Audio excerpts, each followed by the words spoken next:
Hi everyone, Jennifer Blevins-Smith with Integral Clinic Solutions, and you're watching my YouTube channel, Navigating the Business of Medicine.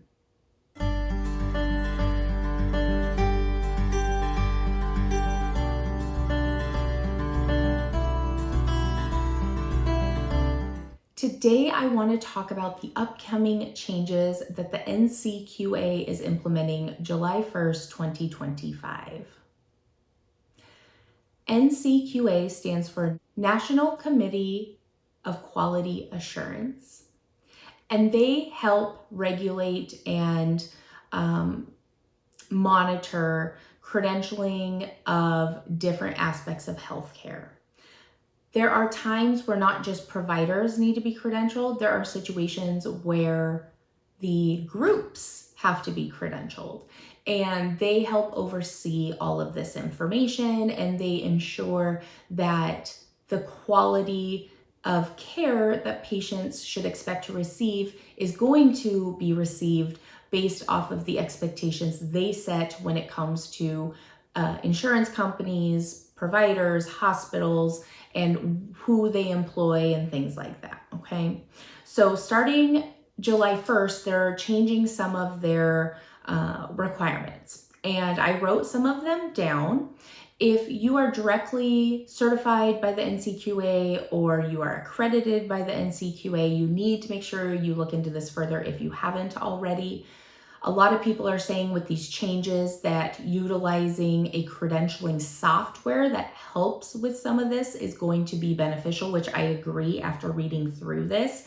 I have not personally ever used credentialing software. However, I know that there are some really good ones out there that do like interface or integrate with like CAQH and other entities to help make monitoring a little bit easier of all of the things you have to stay on top of when you're doing credentialing and contracting, okay? So here we're gonna go through the changes that are coming July 1st. Again, high level overview. I'm not gonna give a specific amount of detail or a ton of specific detail. I expect my viewers to go and do your own diligence to learn what you need to know about your specific situation, okay? This is just to bring awareness. So the first thing is that they're shortening the verification timeframes, and they're decreasing the verification timeframes from 180 to 120 days for licenses, board certifications, and work histories. So this is directly related to credentialing of providers, okay? They're decreasing the verification timeframes from 180 to 120 days. The second thing is that the credentialing certification verification for certified credentialing organizations or CVOs is going to be decreasing from 120 days to 90 days. So you can kind of see a trend here that they are lessening the time frames on these things because they want to get more accurate information and they want to get it quicker, okay? The third thing, I have notes because there was no way I was going to remember all this. They're going to have stricter ongoing monitoring requirements. And this is going to be for the credentialing responsibilities of people who are making sure that everything is kosher at the practice or in the group.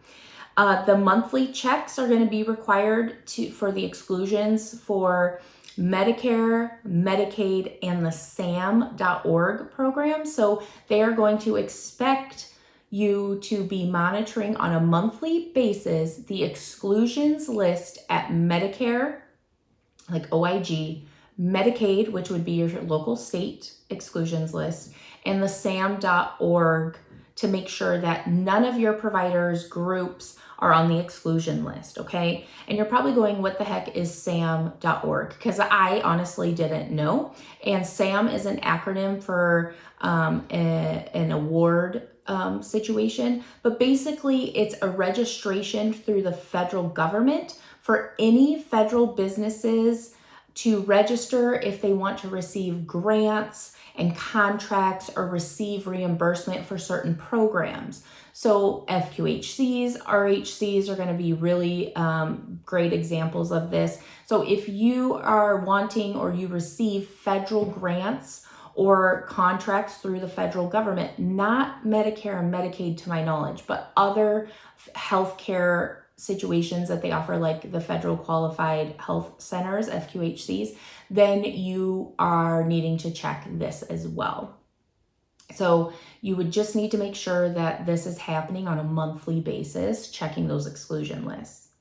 And then they want a real-time license tracking to prevent compliance lapses. And I think this is going to be most applicable to large organizations where it's really hard to keep on top of making sure all of your practitioners are renewing their license in a fair amount of time and that there's no dings on their licenses, right? There's no issues that need to be reported, because again, if something happens between getting credentialed and then needing to be re-credentialed, you have to report anything that dings a provider's license at the time of it happening. You need to report it to Medicare, Medicaid, anyone that you participate with, the payers. So if they end up having some kind of situation, you should be reporting it in real time and not waiting for their next re-credentialing cycle.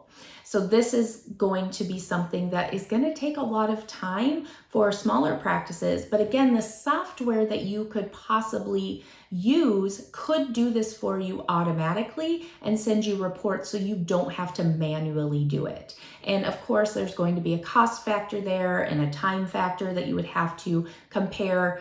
Is it cheaper for us to manually do it once a month for the amount of providers that we need to be checking versus paying a monthly fee for using a software? I don't know. That's an individual thing that you would need to do a cost analysis on, okay? And then the last thing that's going to change is that organizations must include expanded demographic data on their credentialing applications. So they have to now include race, ethnicity, and languages spoken on applications for credentialing. If it's for an individual provider credentialing application, those options are still going to be optional for providers to answer. However, groups, large entities that have to get credentialed and have applications will have to fill those data ports out. Those are going to be required. There's also on all credentialing applications, whether it's a group or a provider, you're going to have a mandatory non-discrimination statement that needs to be attested to and signed on. And they're also going to be shortening the attestation timeframe for practitioners. So what I think this means is they are going like CAQH, you have to reattest your information on that platform. It's every 120 days, I think, and it sounds like maybe that will get shortened. So don't be surprised if after July 1st, if you log into CAQH and you see the attestation date being like 90 days or something like that, it's probably because of the NCQA information. That's requirements that are going to be changing. Again, I don't know all the details on this. I'm just reading to you what I found. So if this is something you want to learn more about, I encourage you to do your own research. If you have any questions or comments about this, I will do my best to answer, but again, I don't know if I will have the answer, but you can leave that down in the video description. Smash the thumbs up button if today's video was helpful. Subscribe to my channel if you haven't already, and please share this with your colleagues whom you feel would benefit. I appreciate the support, and we will see you next time. Bye-bye.